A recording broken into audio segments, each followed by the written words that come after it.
Hey everyone, welcome back to another episode of the Euro Cooking Canuck.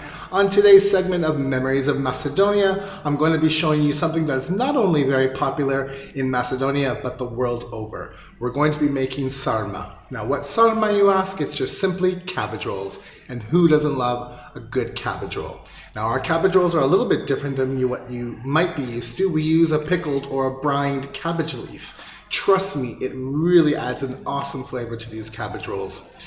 Now, guys, sit back, relax. I'm going to be right back and show you all the ingredients you're going to need to make these awesome sarma. It's a bit of a labor of love, guys, but hey, you can feed a crowd for next to nothing. All right, guys, be with you in just a sec. Hey everyone, welcome to the kitchen countertop. I'm here with all the ingredients that we're going to need to make our sarma. Obviously you need cabbage. I have here a jar of the pickled and brined cabbage. It's all ready for you. The leaves are taken apart. You can also buy this as a whole head and then just rip the leaves off. You can also make this if you like. Obviously it would be more time consuming though. You're also going to need a little bit of sauerkraut. Now optionally, some stewing tomatoes, or what I have here is pulpa. You're going to need 1 large cooking onion or 2 small as I have here, 300 grams of rice of your choice, and then of course the other part of the stuffing is minced meat, and what I have here is a mixture of pork and beef. This is 1 kilo of minced meat. You can go ahead and use a pork lamb, beef lamb, a mixture, a combo, and if you want to keep it low fat and low cal, go ahead and use a minced chicken or minced turkey. Why not?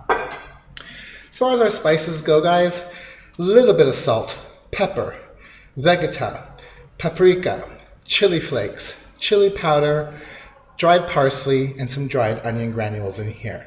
Go sparingly with your salt because the vegeta is quite salty. All right, as I always tell you, it's easier to add than take away. Right, that's what you're going to need for the initial step. You will also need a large cooking pot, a plate to weigh down your sarma, a lid for it to steam, obviously some water to cover. Near the end of cooking, you will need some oil, a little bit, and some paprika. Now, some Macedonian households also will call for some flour.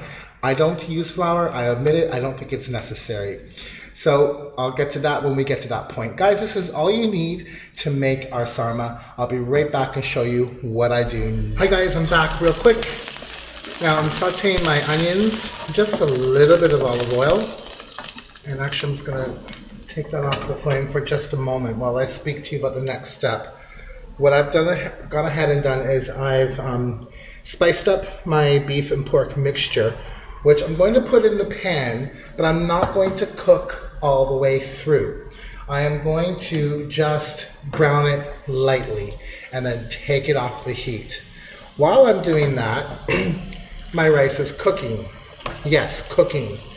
The reason I do that is because I do not like to put raw or even half-cooked rice in my sarma. Why? Because you run the chance of it not fully cooking, so they're still a little crunchy.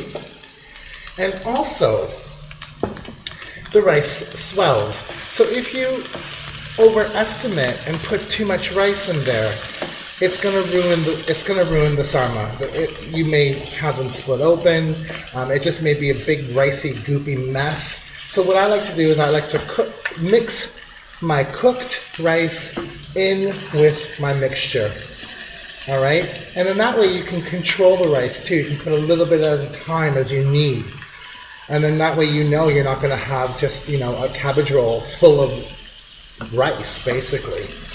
All right, so that's why I do that. All right, guys, so I'm just going to go ahead and lightly brown this up a bit, and then I'll be right back and show you how we go ahead and stuff our sarma. Hey guys, welcome back. All right, so you can see my mince is not cooked all the way through. It's still a little bit pinkish. Don't cook the bejesus out of it because you don't want it to be dry either, and it's easier to roll this way. I've turned the heat off, and that's it. All right, now what I've gone ahead and done over here, and I have it in the colander, is I've cooked my rice. Now you can add anything you want to your rice. You can put spinach, you can put parsley, or you can leave it plain. I put a little bit of spinach in mine. A little more veggie won't kill ya. Right, and at this point in time, what you can do is you can add as much rice as you see fit. So if you're not, you don't want a lot of rice in your sarma, then this is the best way for me, because I find, like I said before, guys, it can be disastrous if it's done the wrong way. So for me, this is never a fail method. So start off with a bit of your rice mixture. Blend it in.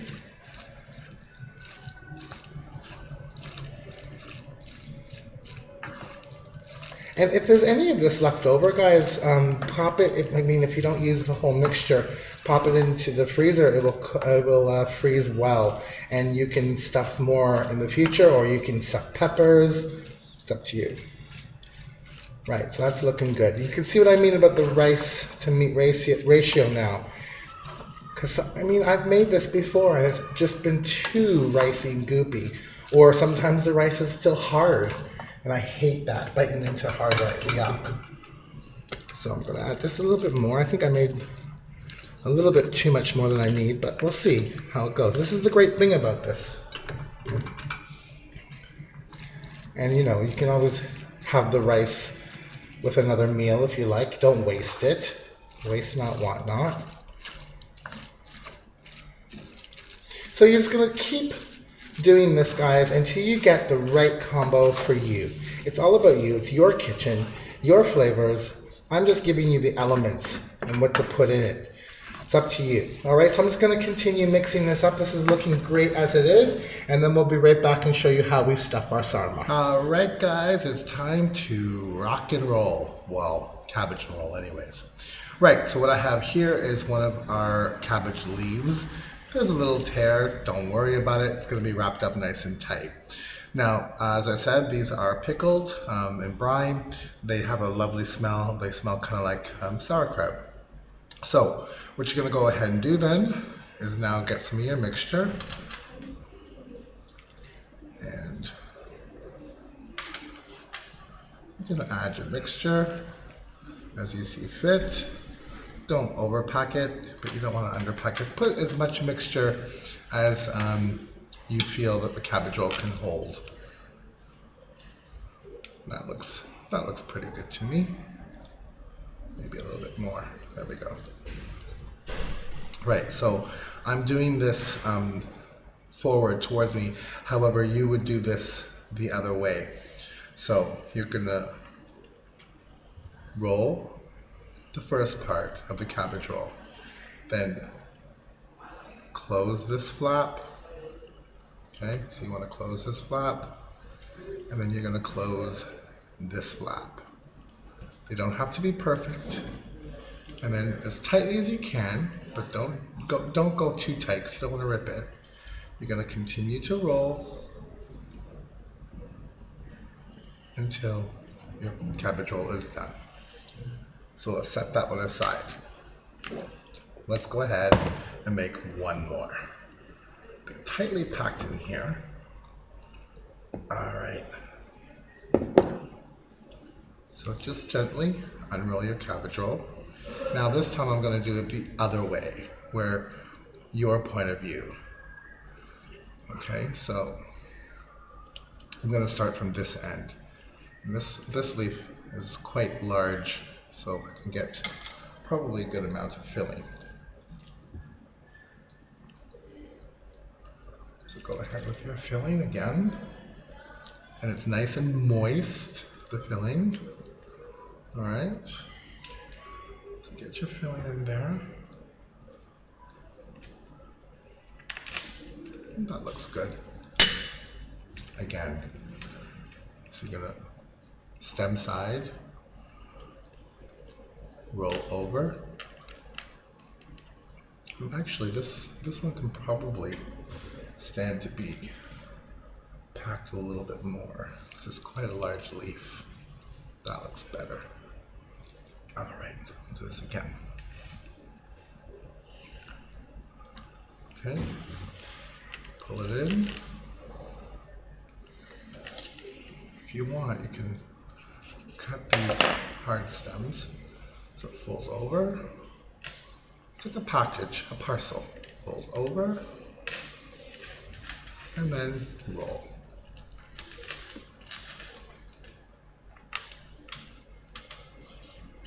Done. All right, so you're going to continue with these until your mixture is all done and all your leaves are finished. And then I'll show you what we do next. Simple, guys. One more for the road. I have my mixture at the large stem side of the leaf. Okay, fold over, and roll. Okay, and what I forgot to mention in the last little segment is keep the seam side down. All right, that's it. Just continue on with the rest until you're done. All right, it's time to assemble. So what you're going to start off with is a little bit of your sauerkraut. You don't need a lot. Just put, you're going to be doing about 2 layers anyway, so go ahead and put some sauerkraut in the bottom of your pot. And to that, you're going to add some of your stewing tomatoes. Okay, and we just do this to make like a bed, and you don't want the sarma to scorch on the bottom of your pot. Okay, so go ahead and make your little bed.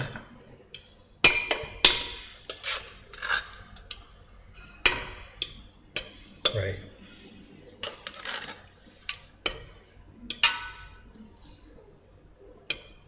That looks pretty good.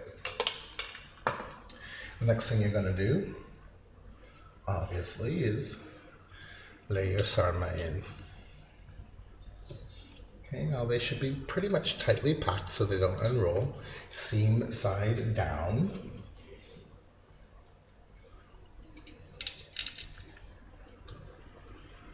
Just continue around with your sarma. That was a little bit too big. That was perfect. All right, and then what you're going to do is repeat. So place your sauerkraut in. The hands are the best tool of the kitchen, always. Okay, and then more of your stewing tomatoes. Now it depends on how many of these you're making, guys. You may need to adjust the amounts of stewing tomatoes and sauerkraut. I'm only going to be making a few tonight because I just have a friend who's moving in next door tomorrow, and I promised him that I'd have some sarma waiting. So the rest of the mixture and the rest of the leaves I'm going to save for another day and make a bigger batch. Alright, so then you're going to continue again with the rest of the sarma. What you're going to do then is you're going to use any of the liquid that was left from the cabbage. You're going to pour that in there and any water if needed to just come up to them. Then you're going to place a plate on top of this, then the lid, and let them steam for about an hour. Check on them, make sure that they're not over boiling and they're not scorching, and then the last step we'll come back and show you what we do then. Thanks for sticking in, guys. See you in just a bit. Alright guys, we're down to the last part of our cooking process. So what I have here is a little saucepan, or you can use a frying pan, it's up to you. Now this is the point where if you wanted to add flour, go ahead and add flour in here till it gets brown. Then what you're going to do is, if you added the flour, but I'm not because I don't think it's necessary, I'm going to add a little bit of oil. You can use olive oil if you wanted to because you're not going to be cooking this for too long. And then you're going to add paprika.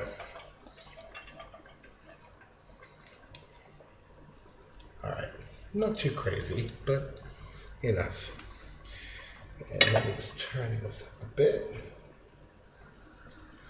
What you're going to do is you're going to cook this to get like a nice red, oily roux kind of thing.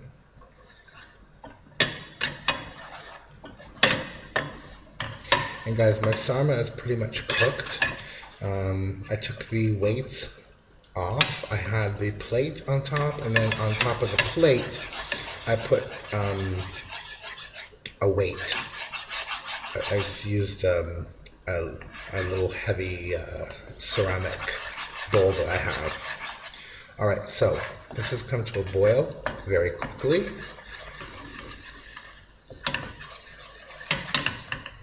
Lovely, gorgeous red color here.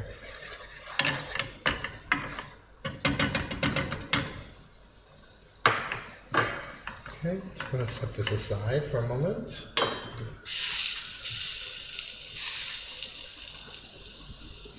The last step is to drizzle this into the sarma. Now, we're going to cook this uncovered for another 10-15 minutes on a low flame. So I'm going to turn it down. Alright, and then we'll be back to show you the final result. Alright guys, thanks so much for sticking in. See you in just a minute. We're done basically. Alright guys, sarma is done. I put some in a casserole dish here for my friend, whom I promised he can have some tomorrow. So these are for him. Sega, I have one for myself. I cut open in the middle, split it. I have some kashkaval cheese, kasanica, some cucumber, plain and simple. I'm gonna enjoy this. Guys, thank you so much for watching Memories of Macedonia. We'll see you next time. Hvala mnogo, ajde, prijetno, ajde, ciao.